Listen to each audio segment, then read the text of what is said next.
Hey guys, it's me Jose again. We're gonna install this Firestone 2582 for a Ford F-150 two-wheel drive 2020. I know you guys already seen my truck before. There it is. We're gonna be installing the airbags. So first step is separate the right side and the left side. And for the two-wheel drive, you will need this base. Okay, so here's how it comes. You flip it around, flip it. You put this right here, this base, and you use one of these bolts that goes in here. Make sure you align it.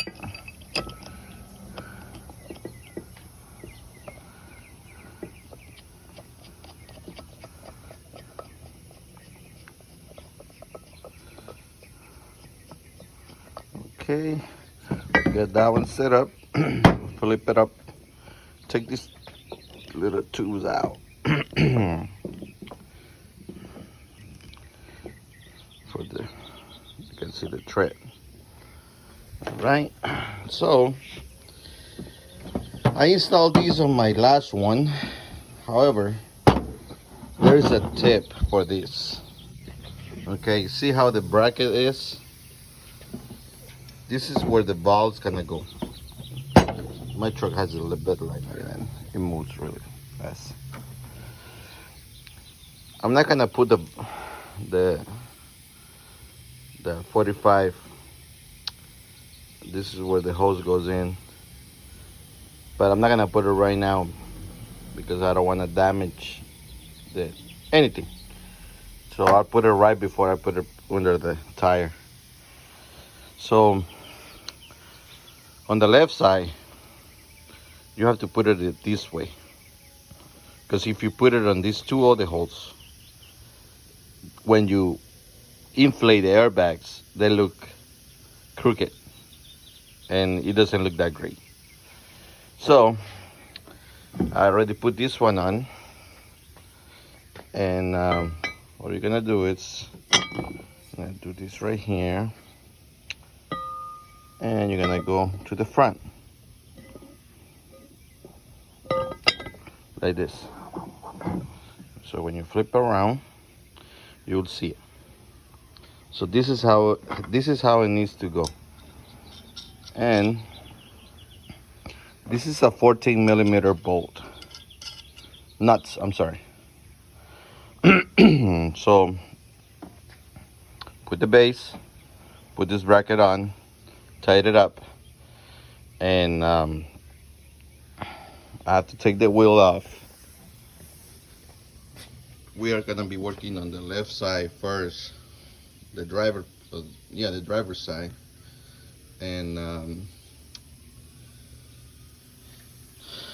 as soon as I get the tire off and I start putting the brackets in there, I'll show you guys the next step. All right, but so far, base, airbag, bracket, 2 nuts where the valve is gonna go, the 45 valve. Okay, so make sure you don't tighten it all the way because you might break it. Okay, all right, so we'll see you guys in a bit. Okay, now we already took the tire off, and this is the bracket that goes on top of your leaf springs. Okay, but like I said, this is my second airbags that I installed. I installed these ones on my other 2020 that I returned, V6, and this is the V8. But you learn from your past installations, right? So when you install this base, you have to make sure that there is no gap in here, because if you leave a gap, it's gonna look crooked. Okay, it's not gonna look great. Okay, So this is where the bone stack is. Okay. Right here. Goes in here. In here, it's a 13 millimeter bolt that you will use when you use the other bracket. It's right here. Okay. It goes in here. See how the bracket aligns? This is how it needs to go. Okay. And you cannot use SAM. Okay, let's see. It's kind of hard, these right here. I'm not a professional or anything, but this is gonna look right here.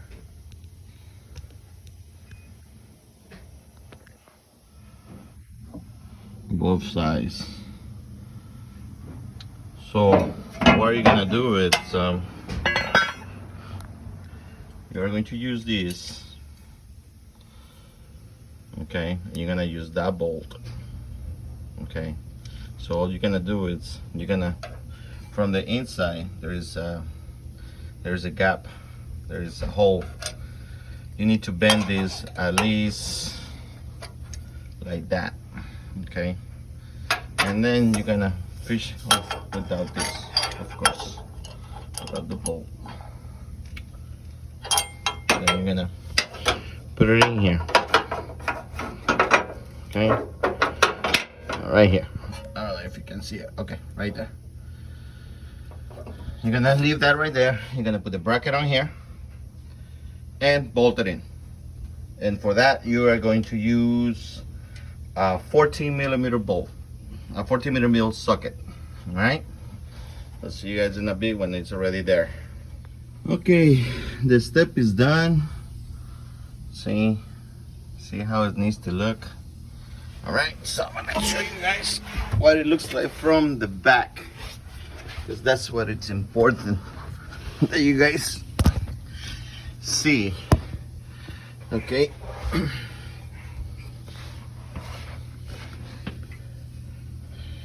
This is the hole that I was telling you guys about.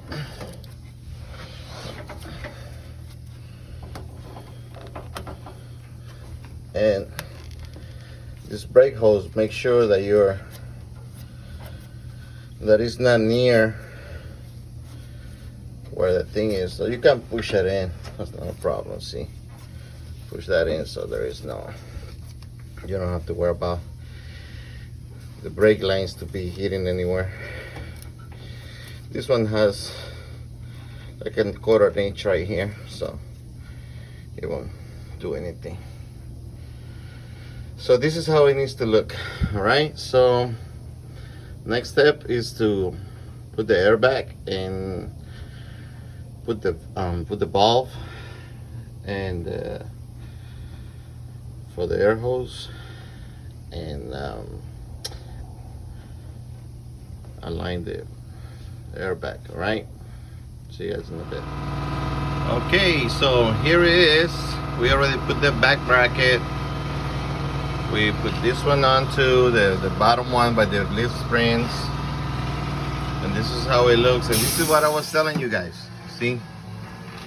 See how the holes align, but you have to make sure that there is no gap in here. All right, and then on here, see, I already put the bulb on.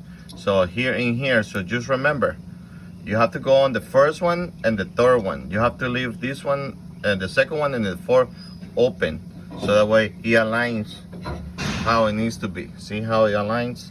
So let me put the bolts on, the bolts and the nuts on in here, and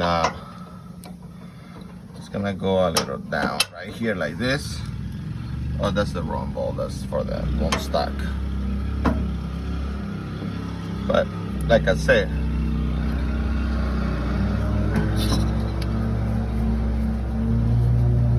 hard working on one hand.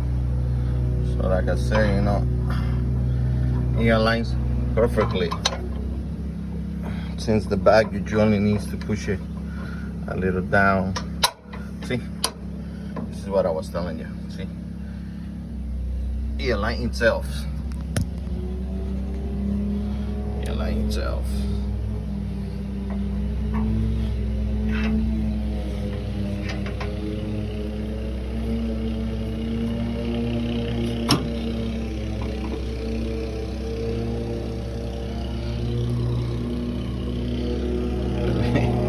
Let me get that one out. See, this is how it needs to look, okay? A line. Now you just need a 14 millimeter wrench and the socket. Tie them in, and that should be it. We installed the air hoses later on, so you guys can see how it looks when you just put them in there and then run the line. If you want to run it by the chassis, you can to the other side, or you can go under here and go around. Since I'm installing the air compressor on this truck, same thing that I did with the other one, I don't think I'm gonna have, I don't know, I'm still thinking maybe I put the stem valve on the back just in case my air compressor goes out, so I have you know, another way to inflate my airbags. All right, so let me take this up and then we'll go to the other side, but it's the same process, so I don't want to keep the video so long. And I'm not a mechanic or anything, but like I say, you know, you guys can do it yourself. It's really easy, and you will save a lot of money on this, because shops, they charge you they want to charge you a lot of money for this. All right, have a good day. We followed the same steps on the other side, on this side. So, you know, we took the bone stock out of here. We put the back bracket. We bolted into the frame, and then with the airbag back on, the valve is right here. We put the U-bolts, we bolted in, and everything is good to go, both sides. So now we are going to run we're gonna put the stems on the back, and we are going to connect the air, and we are going to connect the air to the air compressor. Well, for right now, we're gonna just connect the air. The air compressor is still missing one piece that I ordered it from the, well, it was missing, so it's coming in the mail. But here it is. This is how they look, finished product. This is the hose that came with the kit. However, I went to Home Depot and bought this cover, so I can, you know, it looks a lot nicer than just having the hose exposed in the chassis. So this will give us a little more, I don't know, protection, I guess. This is just my preference. So what we're gonna do is we're gonna plug it in. This right here, just snap it in. Just make sure that this is very square. So okay, clean cut. So you just snap it in here all the way. There you go. So now we just go right with this right here, and then we're gonna put some zip ties on, and then we're gonna work our way out to the back, and we're gonna put it right there. All right, so this is the finished product. This is how it looks on the driver's side, and that's gonna be the passenger side. So what I did was I put the valve on, and I run the line, and I covered it with this. I bought it at Home Depot. I put it right here, all the way here, with zip ties. I put a T on here, since I'm going to be using only one stem, right here, only one stem. So if I ever want to fill fill them manually, I only have to fill them on once. So I put a T on the back, and if I put air, just in case my compressor goes out or it doesn't work, so I can put air manually here. So it's very easy, guys. I'm not a mechanic or anything. I'm just working from my house, doing my little projects on my truck, and it's perfect. So it took me like about an hour and some minutes, because I've been doing it really slow and taking my time to do it right. But like I said, everything is working conditions now. All right, have a good day.